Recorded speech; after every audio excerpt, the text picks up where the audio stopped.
Oi, professor, bom dia.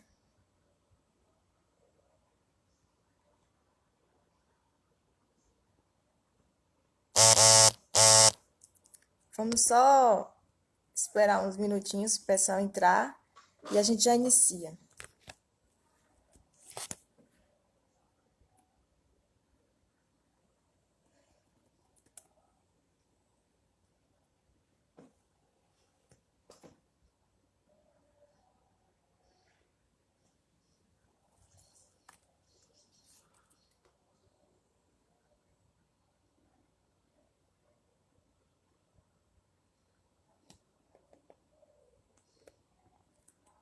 Olá, bom dia.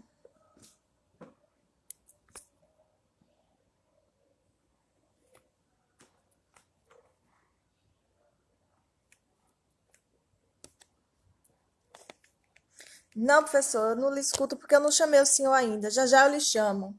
Deixa eu só entrar mais um pouquinho do pessoal e a gente inicia.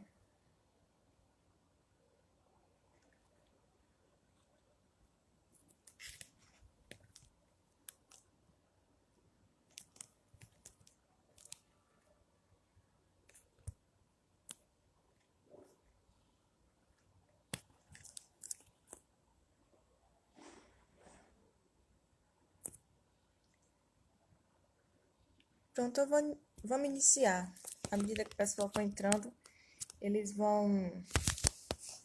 São 10h03.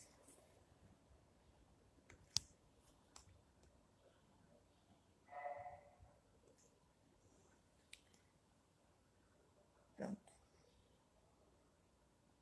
Bom dia.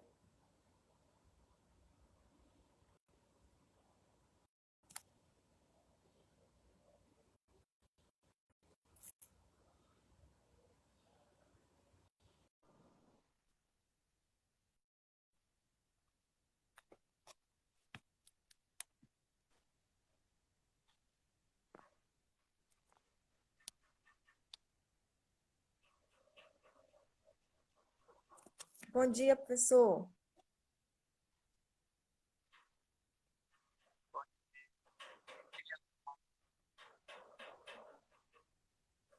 Tudo bom?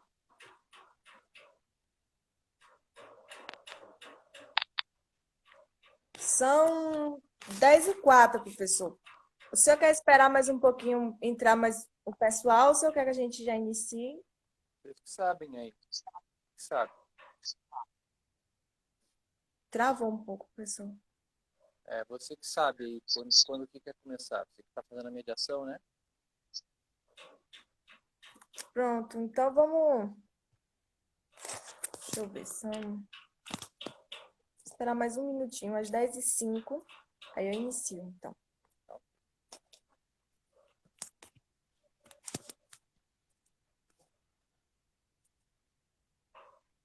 Então pronto, vou começar. Só disse para a gente conversar. Então, pessoal, bom dia. A nossa live patrimonial, ela é uma atividade do programa de extensão, do programa de pós-graduação em Arqueologia e Patrimônio Cultural da Universidade Federal do Recôncavo Baiano, a UFRB, e ela se trata de um programa, de uma atividade integrante do programa de extensão de acompanhamento e enfrentamento à Covid-19 do Centro de Artes, Humanidades e Letras da UFRB. E essa nossa live de hoje, ela vai ter como tema arqueologia e a divulgação científica, processos editoriais de periódicos. E teremos, para abordar esse tema, nós teremos a presença do professor Rafael Milheira, que é licenciado em História pela Universidade Federal de Pelotas, é doutor e mestre em Arqueologia pelo Museu de Arqueologia e Etnologia da Universidade de São Paulo, a USP. Tem um pós-doutorado em Arqueologia pela University of Exeter, da Inglaterra. Professor associado do Departamento de Antropologia e Arqueologia da Universidade Federal de Pelotas. Professor permanente e atual coordenador do Programa de Pós-Graduação em Antropologia da Universidade Federal de Pelotas, mestrado e doutorado. Professor coordenador do Programa de Pós-Graduação em Patrimônio Cultural, perdão, professor colaborador do Programa de Pós-Graduação em Patrimônio Cultural da Universidade Federal de Santa Maria e coordenador do Laboratório de Ensino e Pesquisa em Antropologia e Arqueologia do LEPARC, da UFPEL, e líder do grupo de pesquisa homônimo, do CNPq. E também o professor é editor do periódico Os Cadernos do LEPARC e também editor da revista de arqueologia da SAB. Então, professor Rafael, em nome do Programa de Pós-Graduação em Arqueologia e Patrimônio Cultural, eu gostaria de agradecer ao senhor por ter aceitado o nosso convite em participar dessa nossa conversa. E, de início, para a gente começar, eu gostaria de já começar com uma pergunta, mas também deixar claro que o senhor tem o tempo dessa nossa live para explanar o que o senhor achar interessante. Então, qual a relação que existe entre os processos editoriais de periódicos e as publicações em arqueologia? Bom dia, então, obrigado pelo convite. É um prazer estar aqui com vocês. Eu estou meio verde nesse negócio aqui ainda dessas lives, porque eu nem tinha Instagram até semana passada. Por conta do convite de vocês, eu tive que criar esse tal de Instagram agora, que é mais uma rede para incomodar a gente. Mas vamos lá, é a forma da gente se comunicar, né? Então, agradecer a todo mundo que está nos assistindo e explicar algo. Eu sou editor de duas das, eu diria, das maiores revistas de arqueologia que nós temos no Brasil atualmente. Não as maiores, mas eu diria que nós estamos entre as top 5, digamos assim, no Brasil, que é a revista de arqueologia da Sociedade de Arqueologia Brasileira, uma das revistas mais antigas que existem, que publicam na Professor, área de arqueologia. Oi. seu áudio está um pouco baixo. Talvez se tirar o fone. Não, eu acho que é isso aqui, ó. Pronto, agora melhorou? ficou bem melhor. Por causa do muito microfone melhor. aqui. Então, Isso. a revista da Sociedade de Arqueologia Brasileira, que eu faço parte da comissão editorial, eu vou explicar um pouquinho sobre ela, é uma das revistas mais antigas que a gente tem no Brasil, né, e uma das mais importantes na área. Ela acompanha o campo da arqueologia há muito tempo, digamos assim, e dá fluxo, vazão para as publicações da área. E a revista da Cadernos do LEPARC, que é uma revista que eu sou editora há mais de 10 anos aqui na cidade de Pelotas, na Universidade Federal de Pelotas, vou falar um pouquinho sobre ela também. Então, a primeira pergunta é como que o ponto é esse, né? Como que as revistas dão vazão ao processo de publicações da arqueologia, especialmente da arqueologia brasileira. Lembrar que a revista, por exemplo, da Sociedade de Arqueologia Brasileira, ela não publica só produção nacional, ela é uma revista que também é voltada para o público externo internacional. Então, a primeira coisa importante a dizer é que as revistas da nossa área de arqueologia, por exemplo, elas têm que acompanhar o campo. O que eu quero dizer com isso? Nós não precisamos nos preocupar em distinguir perfeitamente o que significa, por exemplo, o conceito de arqueologia e quem pode publicar na revista. Essa não é uma preocupação que a comissão editorial tem que ter. Ela tem que acompanhar o campo. Atualmente, nos últimos 10 anos, pelo menos, da arqueologia brasileira, a gente poderia também considerar a arqueologia mundial, a arqueologia implodiu em termos conceituais. Hoje em dia, quem é que pode dizer com total precisão o que é arqueologia, qual a contribuição da arqueologia para as ciências humanas mundiais e para as sociedades em geral? Ela implodiu, no bom sentido, né? No sentido de uma reflexão crítica sobre a sua identidade em termos disciplinares. Muita coisa é arqueologia que, se a gente considerar 20 anos atrás, há 25 anos atrás, não era.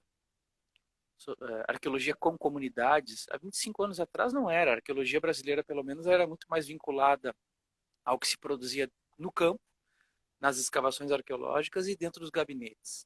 Muito mais vinculada a isso. Então, hoje em dia, a arqueologia se abriu para as comunidades, em termos de trabalhos coletivos, e isso causou uma autocrítica, uma implosão do campo da arqueologia, e as revistas científicas têm que acompanhar essa implosão. Então não cabe mais a comissão editorial de uma revista do porte da Sociedade de Arqueologia Brasileira, por exemplo, determinar quais os limites, o que é arqueologia e o que não é. Deixa o campo definir, a gente define pela demanda que o próprio campo nos traz, e a comissão editorial tem que ir acompanhando, tentando entender o que está acontecendo no cenário e publicando os trabalhos a partir dessas demandas que são muito mais do público. Ou seja, quem determina o viés, o perfil de uma revista, não é necessariamente a comissão editorial, mas o público que lê e submete trabalhos a essa revista. Né? Esse é o ponto principal. Eu queria falar um pouquinho das questões formais das revistas que eu atuo. Né? Eu sou editor da revista da SAB desde 2017, em que eu acompanhei então a comissão editorial junto com a Daniela Klockler, professora da Federal de Sergipe, e a Cibele Viana, que é professora da PUC de Goiás. Né? Então nós tivemos aí uma dobradinha 2017-18, enquanto a gestão esteve sob a presidência do professor Jorge Lemitz, foi 17, 18 e 19, na verdade. E tivemos então o Congresso de Arqueologia no ano passado, em que foi definida uma nova gestão, passando para o professor Ângelo Correia como presidente da sociedade, né? Então nós entramos novamente na comissão editorial, só que aí muda o time. Então agora hoje em dia somos eu, o professor Luiz Simanski e a professora Fernanda Codevilla, somos a comissão editorial eleita, né? Então meus colegas pediram que eu dissesse isso. A gente é uma comissão eleita e que trabalha voluntariamente, né? Porque tem muita gente da Sociedade de Arqueologia Brasileira que, por alguma maneira, de alguma forma, pensa que a gente ganha alguma coisa em termos financeiros por fazer parte da comissão, mas não é. A gente é uma comissão eleita que trabalha diariamente em função da revista, e ela tem uma série de percalços e obstáculos que eu vou falar um pouquinho sobre isso, e a gente não ganha nada para isso, né? Então a gente trabalha digamos, pelo amor à camiseta, né? E também acompanham a comissão a Glória Tega, que é da comunicação social da revista, que é um dos elementos mais importantes que a gente tem hoje em dia para romper as barreiras, né, em termos de comunicação. O Felipe Vieira e o Lucas Bondi, que atuam também como secretaria e toda a parte de tecnologia da revista. Então hoje a comissão é muito maior, né, e ela tem um trabalho de bastidores em função de acompanhar o campo. E acompanhar o campo não significa não apenas do ponto de vista conceitual sobre o que é arqueologia, mas romper com todas essas barreiras em termos de comunicação que a gente tem, né? Porque a gente acompanha, né, e vê que cada vez mais a gente tem que estar junto com o público no bolso de cada um, para que as pessoas possam ler os produtos que a revista produz, né, ou publica. Então, muito rapidamente, para me apresentar, é isto, né? Fico à disposição para mais perguntas.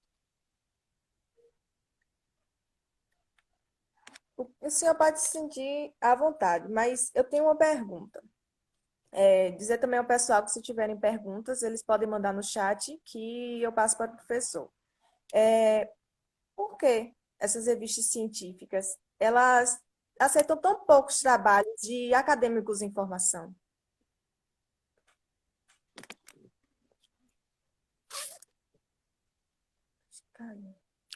Então, a gente não é que aceite pouco trabalho. A revista da SAB, por exemplo, e a revista do Le Parc, que são as duas que eu faço parte da comissão editorial, elas aceitam trabalhos de qualquer pessoa vinculada à área de antropologia, arqueologia e patrimônio, no caso da revista do Le Parc, e no caso da revista da SAB, mais exclusivamente de pessoas que atuem no campo da arqueologia. Nenhuma das revistas que eu atuo, pelo menos, eu sei que isso existe, elas não são titulistas.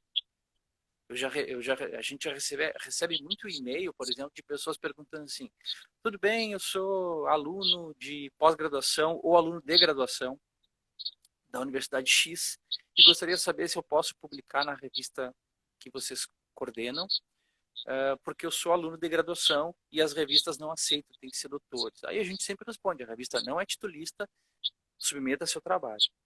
Então esse é o primeiro ponto. A revista não tem nenhum impedimento em termos de submissão de trabalho. E esse é o ponto. Eventualmente a gente recebe essa crítica: mas a revista de arqueologia da Sociedade de Arqueologia Brasileira publica poucos trabalhos de alunos de graduação. Porque as pessoas não submetem. Se eu abrir para ti o sistema da revista, eu acho que hoje, por exemplo, nós temos em torno de uns 60 trabalhos submetidos no sistema da revista, nenhum deles é de graduação. E não existe lugar nenhum dizendo que não pode. Simplesmente acredito que tem a ver com uma questão de construção da pessoa que está em formação, né? depois que ela se forma, que ela se sente mais empoderada, digamos assim, né, mais, que é o momento mais adequado para então ela começar a submeter seus trabalhos.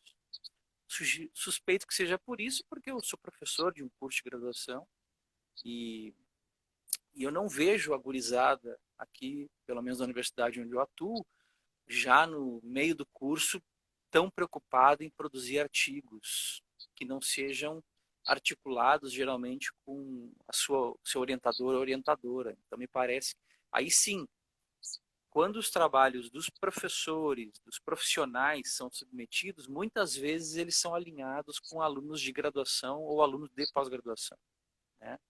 Então, esse é o ponto. Encabeçando a lista, geralmente tem a orientação. E aí vem a galera, né, em segundo, terceiro, quarto, quinto autores. Mas encabeçando a lista, um aluno de graduação, não acontece esse tipo de submissão. É muito difícil isso acontecer, mas não há impedimento algum. Se a pessoa que está nos assistindo aqui, né, em algum momento, diz, eu estou a fim de mandar um artigo para a revista da SAB, manda. Ele vai ser, se ele estiver no formato de artigo, no perfil de artigo, configurado como artigo ou ensaio, né, as outras categorias que existem em termos de publicação, esse trabalho vai ser avaliado por pareceristas como qualquer outro trabalho de qualquer outro professor, profissional, com carreira consolidada ou não. Não há nenhum tipo de impedimento. Isso é uma coisa que a gente tem explicado. E talvez essa pergunta seja muito importante, porque a gente está percebendo que existe uma série de, a gente, eu digo, nós da comissão editorial, né?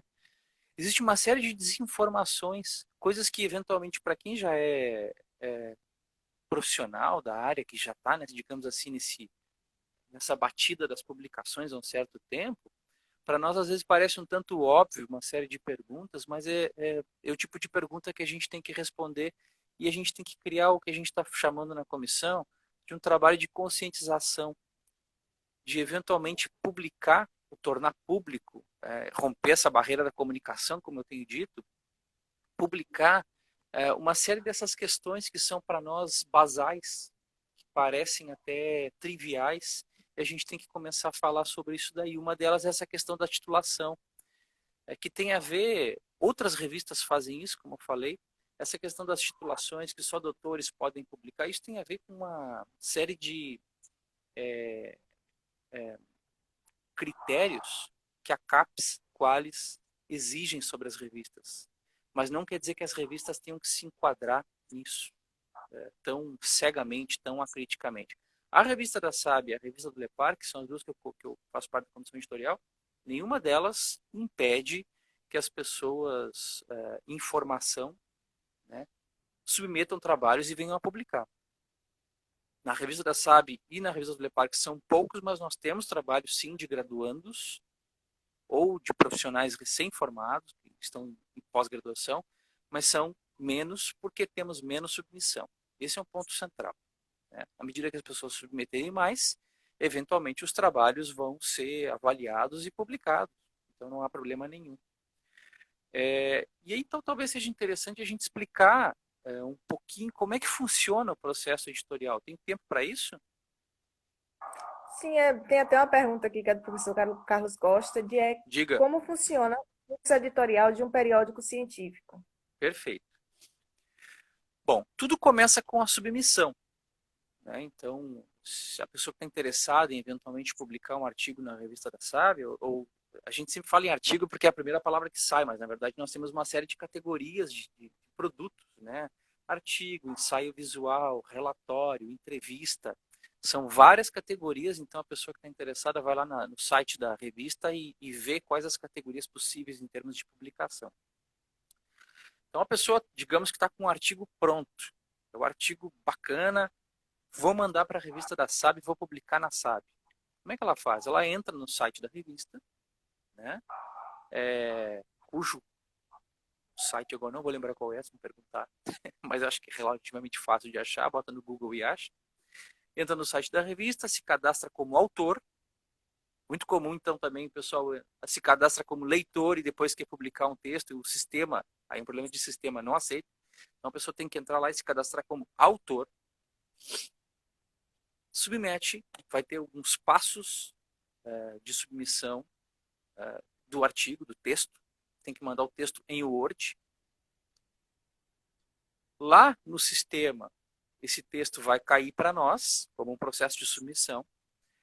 O que nós vamos fazer por dentro da revista? A gente vai abrir o teu texto, vai tirar o teu nome ou qualquer referência a autor, né? Porque o processo de uma revista séria tem que ser pelo que a gente chama de duplo cego. Né? Então, quem vai te avaliar não sabe quem tu é e tu não sabe quem vai te avaliar. Então, fica o que a gente chama de duplo cego. Né? Então, a primeira coisa que a gente vai fazer é isso. A gente vai baixar teu texto, vai tirar teu nome ou qualquer referência que tenha ao nome. Eventualmente, a pessoa bota nas fotos lá, foto do autor fulano de tal. Então, já está dizendo quem é o autor do texto. Esse tipo de referência a gente vai tirar do texto e vai mandar, a partir da comissão editorial, a gente vai olhar para o texto, para o perfil do conteúdo do texto e vai mandar esse texto para avaliadores, pelo menos 2 pessoas. Vai mandar para 2 pessoas que entendem daquele assunto do texto. Vamos pensar aqui. Tecnologias líticas no recôncavo baiano. Quem é que entende de um perfil de texto nesse sentido? A gente vai tentar achar pessoas que entendam desse tipo de assunto, tecnologia lítica, especialmente no recôncavo baiano, se não no recôncavo baiano, no Nordeste do Brasil, alguém que possa dar conta de ler e avaliar o conteúdo desse artigo. Então, essa pessoa vai ter em torno, essas 2 pessoas escolhidas vão ter em torno de 20 a 30 dias para dar o parecer e dizer, olha, o texto é bom ou é ruim por causa disso, disso, disso, disso, disso. Vai fazer um parecer sobre o teu texto. Só que ela não sabe quem tu é. Essas 2 pessoas não sabem quem tu é e quando tu receberes essas avaliações, tu não vai saber quem te avaliou, o que a gente chama de duplo cego. Né? Atualmente, a gente começou a pedir que os próprios autores sugiram pareceristas, porque às vezes os temas dos artigos são tão específicos que a gente não consegue achar pareceristas adequados e muitas vezes o próprio autor pode sugerir, porque as grandes revistas do mundo já o fazem, né? Elas pedem 4, 5 nomes de pareceristas e a gente pode então mandar para essas pessoas lerem. Bom, retomando então. Submete, a gente tira o nome, manda para os pareceristas leem o artigo e retornam para a revista 2 pareceres, aprovando ou reprovando ou pedindo ressubmissão, né, são as possibilidades, aprova sem correções, aprova com correções, que é o que é mais comum, pede uma ressubmissão quando o texto está muito longe ainda de estar concluído, mas tem uma ideia interessante, então se pede que o autor reescreva praticamente todo o texto e manda na mesma submissão, ou rejeita. Então, olha, o texto não está adequado para nenhum nível, então manda o parecer consistente sobre a rejeição do trabalho. Voltando aos pareceres, tu que é autora do artigo, vai receber os 2 pareceres, no mínimo 2, né? E vai corrigir o teu texto, vai corrigir o texto em função das correções solicitadas ou sugeridas pelos pareceristas. E vai mandar de volta o texto para a revista. A comissão editorial tem a possibilidade de avaliar, ver se o autor ou autora deu conta das correções solicitadas, ou avalia se precisa novamente mandar para esses pareceristas de novo, para eles verem, olha, o autor ou autora fez o que vocês pediram? Se sim ou se não. Se sim, aprova. Se não, volta para o autor de novo. Então tem um... E aí, estando aprovado, ela vai entrar para o sistema de publicação. Aí vai se correr o que a gente chama de pré-print. A gente pega aquele teu Word, coloca no layout de publicação, já com o estilo de artigo da revista, e aí volta para o autor o pré-print, para o autor dizer assim, olha, tá bacana, tá ok, a revista está pronta. Aí logo em seguida a gente publica. Se não estiver pronto, volta para o autor e volta para o parecerista. Isso estabelece um diálogo entre autor e pareceristas. Autor e pareceristas. E esse diálogo, muitas vezes, ele é super produtivo, porque ele é um diálogo crítico. né? Ele faz com que, eventualmente, o autor ou a autora do artigo, do trabalho, repense aspectos do seu próprio trabalho que a pessoa não tinha pensado até então. Então, isso é um trabalho que eu vejo de uma maneira super positiva dos pareceres, né? E, bom, sendo aprovado, vai ser publicado em algum momento. E aí vale só uma explicação muito rápida, que eu já queria passar a palavra para ti novamente, que até Pode ficar à início, vontade, professor. tá bem, até início de 2020, a revista da SAB, ela era bi, como é que chama? É, 2 revistas por ano, semestral, né? A gente publicava 2 revistas por ano. A partir desse ano, de 2020, a gente mudou isso em função de um esforço que a revista está fazendo de qualificar a revista de acordo com as regras internacionais de publicação. É que é uma das coisas que o Qualis vai nos exigir e é uma das coisas que a gente tem que correr atrás em função dos indexadores internacionais, que tem uma série de regras de submissão, peer review, que é esse sistema duplo cego de avaliações, publicações eletrônicas online com DOI, né, que é o objeto de identificador digital da revista. Os autores têm que ter ORCID, que é uma assinatura digital, eletrônica, de autoria, para evitar eventualmente plágios e para que a gente tenha um controle numérico em termos de fluxo de informação digital de cada autor, que vai colaborar, vai alimentar, por exemplo, o Google Scholar, vai colaborar, vai alimentar o ORCID internacional, o Web of Science. Então, essas coisas os autores têm que acompanhar as revistas. Quer dizer, tem os indexadores internacionais que trazem uma série de regras que as revistas têm que seguir, as revistas acompanham e os autores e leitores vão acompanhando também. Então, tem todo um fluxo aí, uma sinergia entre indexadores e autores. Então, a gente está tendo todo um esforço que até está muito a cargo da nossa colega Fernanda Codevilla, ela está encabeçando, digamos assim, isso dentro da comissão editorial, e tem sido um trabalho excelente que ela vem fazendo, de tentar colocar a revista da SAB na linguagem dos indexadores internacionais. E um dos elementos super importantes que a gente tem para isso é romper essa barreira da comunicação ruim que a gente eventualmente tem, e a gente da área de arqueologia, a gente tem uma comunicação muito ruim com o público. Né? Isso não é uma coisa da revista, é a gente. Né? A gente não sabe muito bem, isso é uma variação minha, se comunicar com o público. A gente tem uma certa vergonha, digamos assim, de entrar nesse mundo da internet, nesse mundo virtual, esse ambiente digital. Mas, enfim, é absolutamente necessário e as revistas têm que acompanhar isso também. A gente tem que estar no bolso de cada pessoa que está lendo ou utilizando a revista para alguma coisa, diariamente ou semanalmente, pelo menos. Então, aí que a Glória Tega, que é assessora de imprensa da SAB, veio a colaborar com a revista e tem sido super importante, porque ela tem feito esses posts de Instagram, Facebook. Então, quer dizer, a revista tem que estar no dia a dia da gente. Né? Está no dia a dia da gente. Tanto em termos de comunicação pública, quanto em comunicação junto às universidades e às pessoas especializadas da área. Ela tem que estar sendo lembrada e utilizada o tempo inteiro. E a Glória tem nos ajudado muito nesse sentido, junto com o Felipe, especialmente.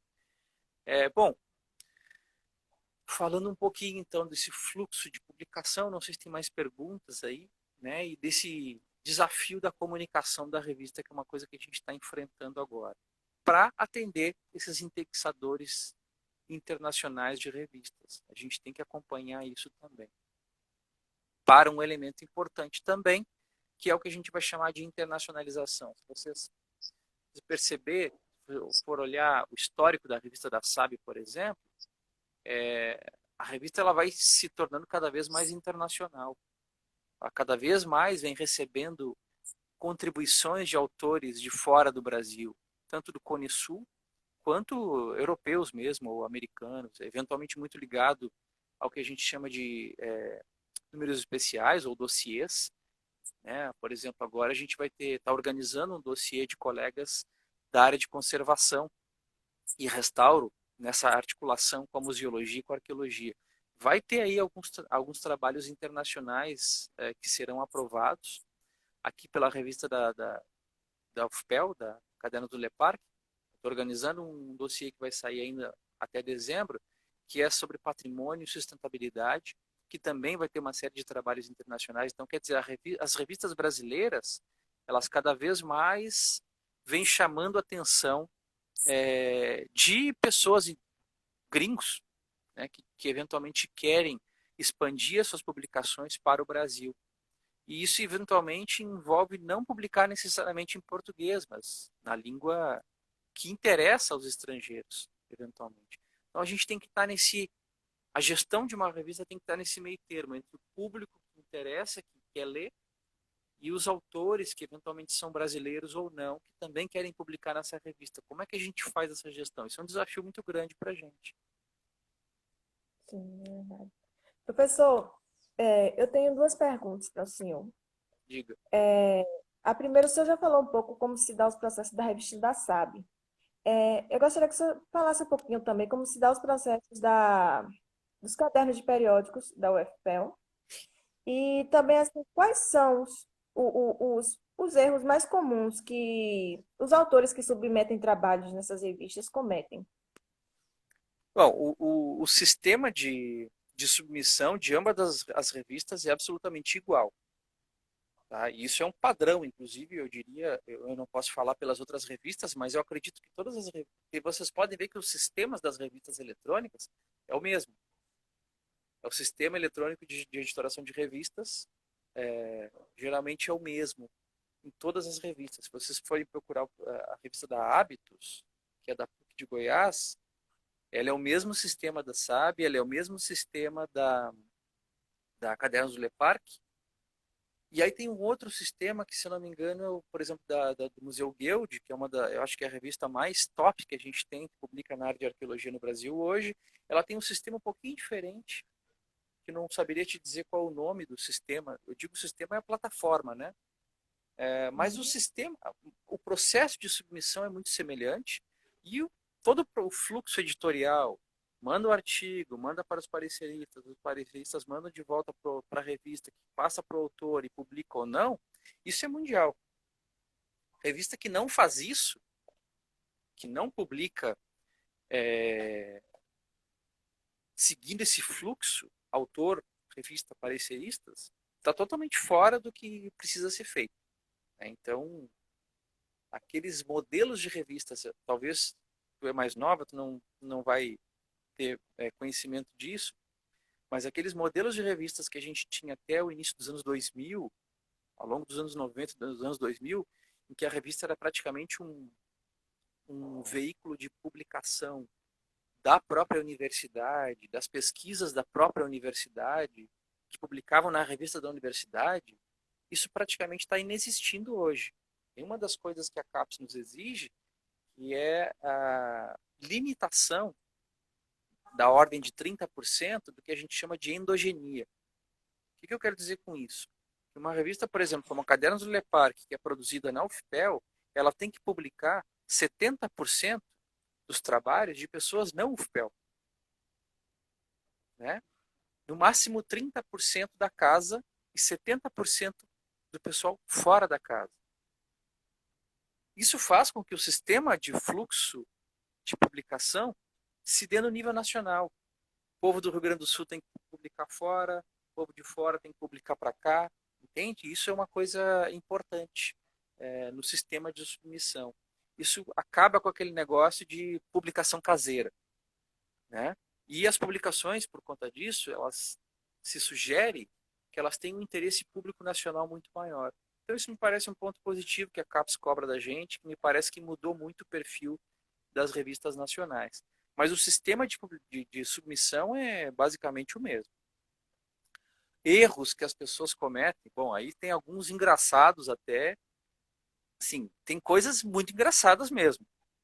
Eu chamaria de engraçada, sei lá, por falta de outro nome. O povo consegue errar até o próprio nome. Tem as coisas assim, sim, eu tô falando das coisas mais esdrúxulas, né? A pessoa erra o próprio nome, a pessoa manda um artigo. Isso tem a ver com corrida, com esse processo de publicação. Isso é uma coisa, é um problema nacional que a gente tem que resolver na ciência brasileira. As pessoas, muita gente, eu estou generalizando aqui, é claro, porque não é todo mundo, Tem muita gente que não trata com a seriedade devida o processo de publicação. Tanto autores quanto pareceristas. Aí vai um puxão de orelha na galera. São lamentáveis, eventualmente, alguns pareceres que a gente recebe que estão avaliando artigos das pessoas. Primeiro, muitos deles as pessoas nitidamente não leem e aprovam ou reprovam não lendo, ou leem de maneira muito sem vergonha e submete lá no sistema, como se tivesse lido. E aí é claro que a gente passa para uma outra pessoa, porque a gente vê que a pessoa não contribuiu com a leitura do texto como deveria. Pareceres mal educados, isso é muito comum. Né? A pessoa, como está no sistema anônimo, a pessoa acha que pode escrever do jeito que está afim. Né? E aí manda qualquer parecer, quase que xingando o autor. Eu não repasso, né? Manda para uma outra pessoa. O que atrasa bastante. Então, assim, se a pessoa está nos ouvindo agora e tá pensando, é acostumada a fazer esse tipo de coisa, ou não lê e dá o parecer, ou lê um parecer, dá um parecer mal educado, não manda. Ajuda a gente. Não manda. Né? Diz assim, responde o e-mail dizendo assim, não posso fazer o parecer por motivo X, não quero fazer o parecer. É mais bacana do que mandar ou mandar um parecer que não leu, ou mandar um parecer mal educado muitas vezes, porque a gente não vai mandar para o autor, né? É uma questão óbvia. E aí nos atrasou 20 a 30 dias, porque a gente tem que esperar o tempo do parecer. Então muitas vezes os autores nos cobram, poxa, o parecer está atrasado. Não é culpa da comissão editorial. Geralmente tem a ver com o atraso que os pareceristas não respondem, não mandam as avaliações no tempo solicitado. Mas vamos voltar para os erros dos autores. Né? A gente pode depois falar dos erros dos pareceristas também. E a gente pode falar dos erros da comissão editorial, não tem problema nenhum. Vamos falar dos autores. Os autores mandam artigos sem nome, os autores mandam trabalho de disciplina. Pega o trabalho de disciplina que mandou para o professor lá da disciplina X e submete o trabalho. Mas as pessoas têm que entender o que significa um artigo. Né? Um artigo não é aquele trabalhinho de aula que a gente faz uma revisão bibliográfica sobre um tema de pesquisa X e que atende uma demanda de aula. Que o professor, a professora da tua disciplina quer saber se tu leu os textos para a disciplina, né? Se tu entendeu os textos da disciplina. Isso não necessariamente vai configurar um artigo científico. O que eu chamaria de um artigo científico? Um artigo que tenha interesse público e replicabilidade. Ou seja, tem que ter interesse público, ele tem que ser um interesse muito maior do que a tua vontade, do que o teu entendimento. Tem que ter um interesse para os demais leitores que vão ler aquela revista. Ou seja, um interesse eventualmente em termos nacionais para um tema de pesquisa ou para comunidades específicas que vão se interessar, enfim. O interesse não tem como sintetizar agora aqui, né? Existem muitos interesses para a publicação de um trabalho, mas é importante que a pessoa se dê conta que um trabalho de uma disciplina não necessariamente atende uma demanda em termos de formato, perfil e conteúdo para um artigo científico tem que ter. Né? E isso eventualmente não fica claro. E as pessoas mandam os trabalhos para a revista com aquele formato de trabalho de sala de aula. Tem que ser um pouco mais do que isso. A gente está falando de um filtro em termos de publicação. Uma revista como a revista da SAB, por exemplo, e a do Le Parc, elas têm que publicar no máximo 15 produtos, aproximadamente 15 produtos por volume. Nós temos eventualmente dezenas de submissões para sair 15. Então a gente tem um filtro.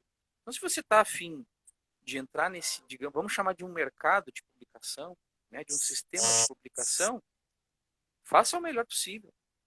Então esse é um outro erro comum. Deixa eu pensar. Nome, sei lá, erros gramaticais, que não uma coisinha ou outra, uma vírgula, ponto. Né? Não. Erros gramaticais, erros em termos de escrita, de capacidade de escrita. Tem textos que são quase que ininteligíveis que a gente recebe. Eu estou generalizando, né?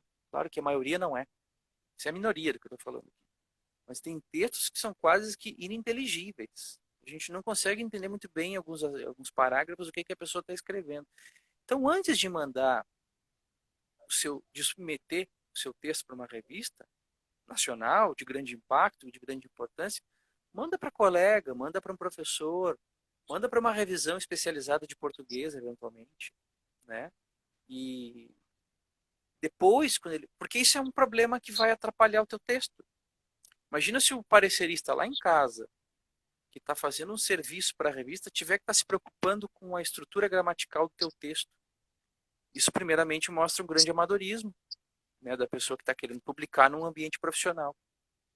Então, manda o teu texto para uma revisão, para um amigo, para um colega que entenda mais de português, que vai eventualmente recuperar aqueles problemas de língua padrão, e depois submete o texto. Não faz com que o parecerista que está preocupado com conteúdo tenha que se preocupar também com estrutura. Isso faz parte do processo de aprendizado. A gente aprendeu. Eu também já mandei texto com muito problema de equívoco de português e quando eu recebo eu digo, meu, por que eu não fiz isso antes? Né? Fica chamando a atenção para o parecerista de uma coisa equivocada que não precisaria estar chamando agora. Deixa eu pensar em mais coisas. Bom, aí figuras sem qualidade, né, com baixa qualidade, como é que chama? Baixa resolução, e conteúdos. Conteúdos que eventualmente nem se enquadram muito bem na área. Uma revista de arqueologia, a pessoa manda um trabalho de história, nitidamente de história. Então, assim, olhar para o perfil da revista, para o conteúdo que a revista, os conteúdos que a revista publica são absolutamente importantes para que não se enquadre de maneira errada, porque tu perde teu tempo. Tu perde 2, 3, 4 meses, eventualmente, esperando os pareceres voltarem para chegarem negativos. Me parece que esses são os principais problemas. Daqui a pouco me vem mais coisa na cabeça. Tem mais pergunta aí? Seria interessante falar também sobre os erros dos pareceristas e das comissões, né? E também tem uma outra pergunta, que é da Sura Carmo, que ela quer saber como se eleva o qualis das revistas. O qualis das revistas, as pessoas não entendem muito bem isso no Brasil. Elas acham que a revista mais qualificada, ela sempre foi mais qualificada. A revista se qualifica a partir das publicações, ou seja, sempre é um processo póstumo, né? Sempre um processo passado. Ela se qualifica na medida em que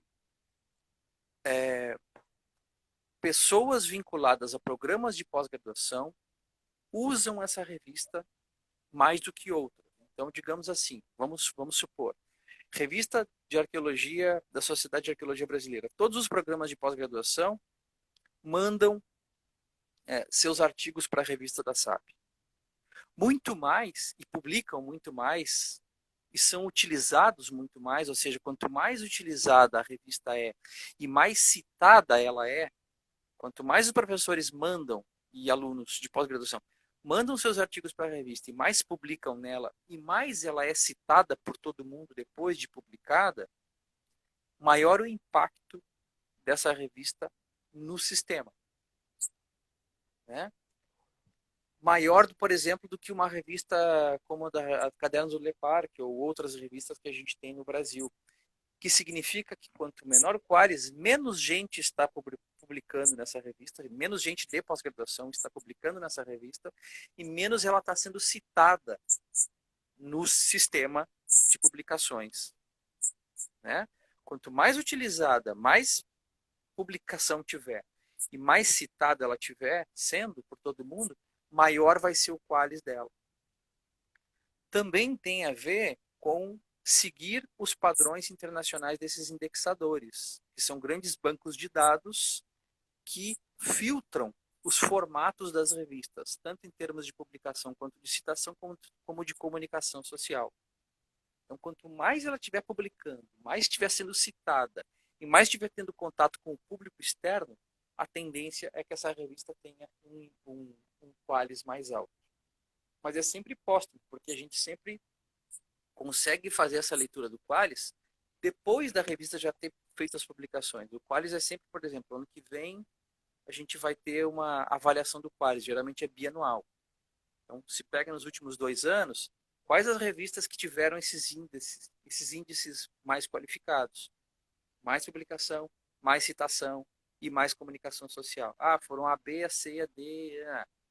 As X, Y, Z não tiveram esses índices tão altos. Então elas vão ser B1, B2, B3. As revistas A1, A2, A3 estão seguindo o máximo possível à risca esses índices que eu estou falando de maneira geral aqui. Claro que se a pessoa quer saber itens de avaliação específicos, basta entrar no site da CAPES, né? E lá vão ter os índices específicos por área, porque também a gente tem que ver que cada área atua de maneira distinta em termos de avaliação de revistas no Brasil. Áreas como a medicina, por exemplo, tem outros níveis de avaliação das suas revistas do que existem índices gerais e existem índices específicos de avaliação das revistas. A área de antropologia e arqueologia, que é como ela se configura na CAPES, ela não tem, isso é uma coisa interessante que a gente tem que debater entre os editores de revistas do Brasil, a área de antropologia e arqueologia na CAPES, ela não tem, as publicações, as revistas, os periódicos, elas não têm o mesmo nível de competitividade que existe em outras áreas do conhecimento, como medicina, tecnologias e etc. A área da saúde, por exemplo, em que tu tem um montão de revistas no Brasil, todas querendo chamar a atenção do público e todas querendo ser citadas, né? Então existe uma competitividade que tende a elevar e filtrar cada vez mais. Quer dizer, quanto mais competitividade, mais apertado o filtro, digamos assim, para as publicações. A área de antropologia e arqueologia no Brasil não tem esse nível de competitividade e o filtro é um pouco mais largo. Bom, e aí tem uma série de problemas com relação ao filtro um pouco mais largo, porque na minha avaliação tem muitos trabalhos que eventualmente fogem um pouco ao nível de qualidade que a gente gostaria de ter nas revistas brasileiras. Mas isso é a minha avaliação, não é nenhuma avaliação como comissão editorial junto aos meus colegas, né? Mais ou menos por aí. Mais alguma pergunta? Então, se eu puder falar agora um pouco sobre, continuar falando um pouco sobre os erros, só que agora das comissões e dos avaliadores seria interessante. Lembrando que Desculpa. a nossa live, infelizmente, ela só tem 1 hora Tá, e já são 10h48. tá Se eu bem. puder falar um pouco brevemente sobre esses erros da comissão e dos avaliadores, Ah, seria tá. muito. Sim. Erros de comissão. Bom, eh, eu posso dizer que o processo de comissão de uma revista como a da SAB, por exemplo, ela, eu não chamaria de erros, mas de incapacidade de operar, eventualmente, de acordo com os indexadores internacionais, né, que é uma das coisas mais importantes que a gente tem que seguir. O que acontece? Existe no sistema mundial de editoração de revistas, em tudo isso que a gente vê, as grandes revistas mundiais, não só da área de arqueologia, mas de todas as áreas do conhecimento, o elas estão vinculadas? A um grande sistema mundial que atende ao sistema capital de publicação. Funciona de uma maneira privada, com empresas privadas. As grandes editoras internacionais, elas são privadas e elas têm que manter o seu mercado funcionando perfeitamente bem e cada vez diminuir mais a possibilidade que revistas de porte médio e pequeno venham a ascender esse mercado internacional das grandes revistas. Hoje em dia, para publicar numa revista internacional de grande porte, custa 1.500, 2.500, 3.000 dólares, eventualmente. Então, existe um mercado, imagine isso, o fluxo mundial acontecendo de publicação, existe um mercado muito rico. O que essas grandes empresas fazem? Elas criam esses indexadores internacionais, criaram esses grandes bancos de dados internacionais, para elevar cada vez mais o nível de acordo com o seu interesse. E as revistas de médio porte, ou pequeno porte, como são as revistas nacionais de arqueologia, que se a gente considerar em termos de impacto, a gente está aqui e as grandes revistas estão aqui, né, em termos de impacto, as revistas internacionais. Então, as pequenas e médias revistas têm dificuldade o tempo inteiro de chegar. Quando a gente está chegando nos critérios internacionais dos indexadores, eles aumentam o sarrafo, né? Então, agora, por exemplo, uma das grandes coisas que a gente tem que fazer é ampliar nossa. Vou dar um exemplo. Há 5 anos atrás, uma revista precisava. 5 não. 8 anos atrás, uma revista precisava estar apenas no sistema eletrônico de editoração de revistas e seguindo os critérios básicos dos indexadores. Agora as revistas têm que ser todas bilíngue, elas têm que estar com um grande sistema de comunicação social, adentrando essas redes, essas mídias sociais, então a gente tem que contratar. Veja que cada vez que aumenta o crivo, que aumenta o sarrafo dos indexadores, a gente tem que aumentar a equipe, a gente tem que contratar. Uma revista pequena ou de médio porte que não tem dinheiro para contratação, como é o caso da Cadernos do Lepar, que eu faço absolutamente tudo sozinho, eu não consigo acompanhar o, o nível que os indexadores internacionais pedem. Por quê? Porque a revista do Lepar, que a revista da SAB, todas as revistas de arqueologia brasileira, elas são gratuitas. Ninguém paga nada para publicar, não envolve dinheiro. A gente não paga nada para publicar, a comissão não ganha dinheiro nenhum com isso, os pareceristas não recebem nada. Não envolve dinheiro no processo editorial, de nenhuma parte. Por sorte, a Sociedade de Arqueologia Brasileira consegue, através das anuidades dos sócios, ter um fluxo de caixa. E com isso a gente conseguiu contratar uma pequena equipe, então, que são 3 pessoas, é o Lucas Bonte, o Felipe Vieira e a Glória Tega, que nos ajudam nos bastidores, mas a comissão editorial eleita não ganha nada com isso. E a revista do Leparc, por exemplo, não ganha nada, não cobra nada e não tem dinheiro de lugar nenhum. Então, como que a gente consegue acompanhar os indexadores internacionais? É quase impossível. É quase impossível. Quase que anualmente eles se juntam lá e falam, então como é que a gente vai levar um pouquinho mais o sarrafo agora? Ah, agora a gente vai botar que a revista tem que ser trilingue.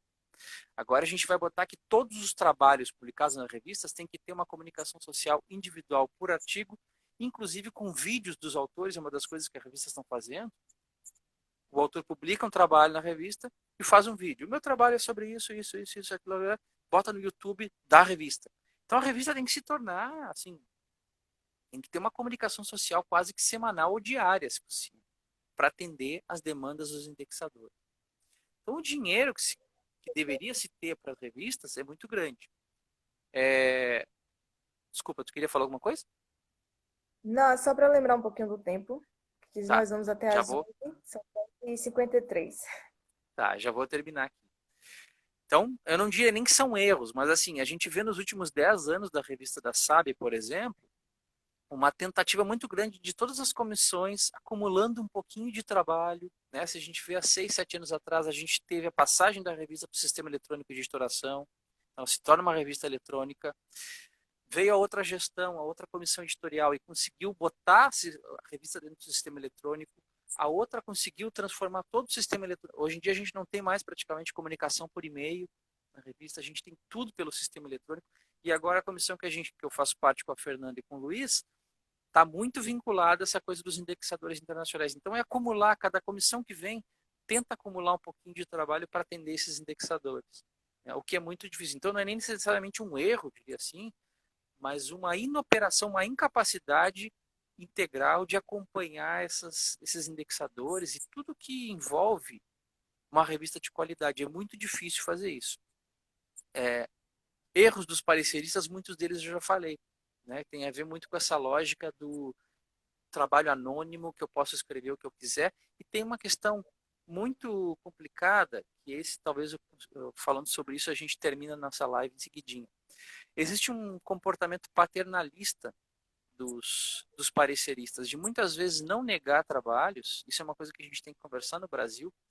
Não, não vou reprovar esse trabalho. Ele não está legal, não está bom, mas eu vou agir de maneira pedagógica. Eu vou apresentar uma série de correções e não vou reprovar o trabalho. Bom, não reprovou, aprovou. Né? Não reprovou, aprovou. Significa que a gente vai ter que lidar em algum nível com a publicação desse trabalho no final das contas, porque a gente tem que respeitar a opinião dos pareceristas, senão não faz sentido a gente pedir. Isso nos causa uma série de problemas, porque eventualmente se você olhar nas revistas, eventualmente a gente está publicando coisas no Brasil que a gente não publicaria.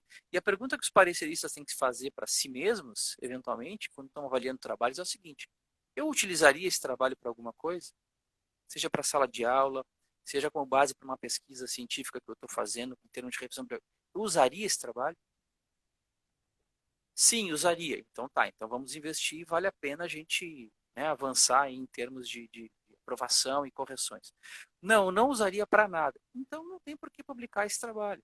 Né? Então, assim, existe um trabalho, uma postura relativamente paternalista de olhar para o autor ou autora do trabalho como se fosse um aluno seu em que eu tenho que ensinar. Não, a gente está falando de um ambiente profissional de publicação de revistas.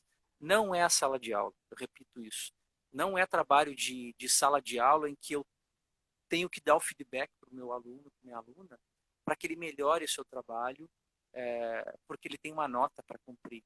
Não é isso. A gente está falando de um ambiente profissional em que as revistas eventualmente podem se dar o luxo de dizer, meu amigo, minha amiga, refaz o trabalho e manda de novo. Neste momento, ele não está em condições de ser aprovado. Né? Coisas assim que fazem parte de um processo de conscientização do sistema inteiro. Né? Eu estou falando aqui de coisas muito pontuais, muito rapidamente, eventualmente as pessoas vão ler, dizer, o Rafael está dizendo isso e aquilo. Mas a gente tem que fazer um debate nacional sobre isso. Né? Onde estamos em termos de publicações das revistas e para onde queremos ir? Isso tem a ver com o perfil da produção científica nacional. Né? E as revistas têm uma grande responsabilidade sobre isso, porque elas são o gargalo profissional em termos de publicações dos trabalhos em nível nacional ou até mesmo internacional.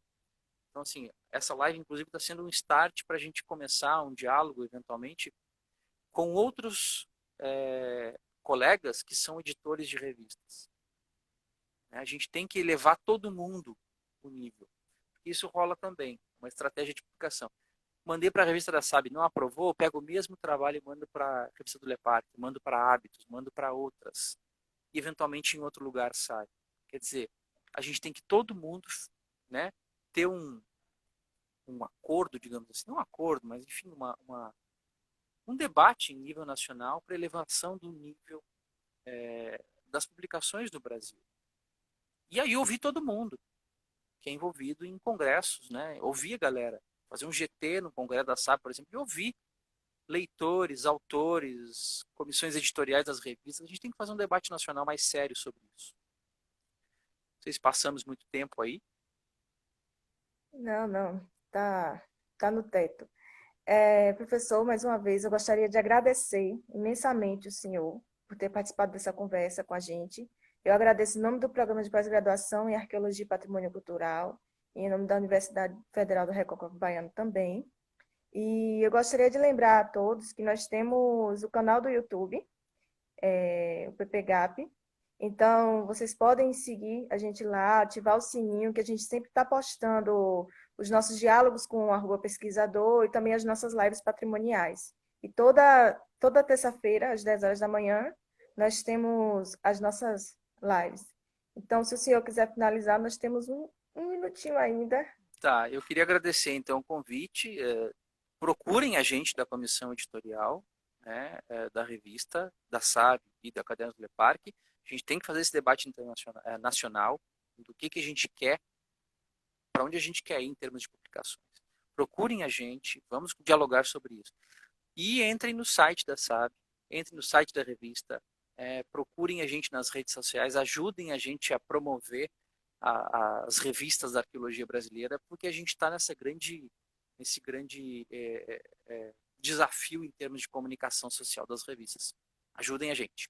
Muito obrigado, gente. A gente que agradece. Pessoal, muito obrigada pela participação de vocês. Em nome do Programa de Pós-Graduação, eu agradeço. E até a próxima. Terça-feira tem mais uma live. Tchau, pessoal. Obrigada. Tchau, obrigado.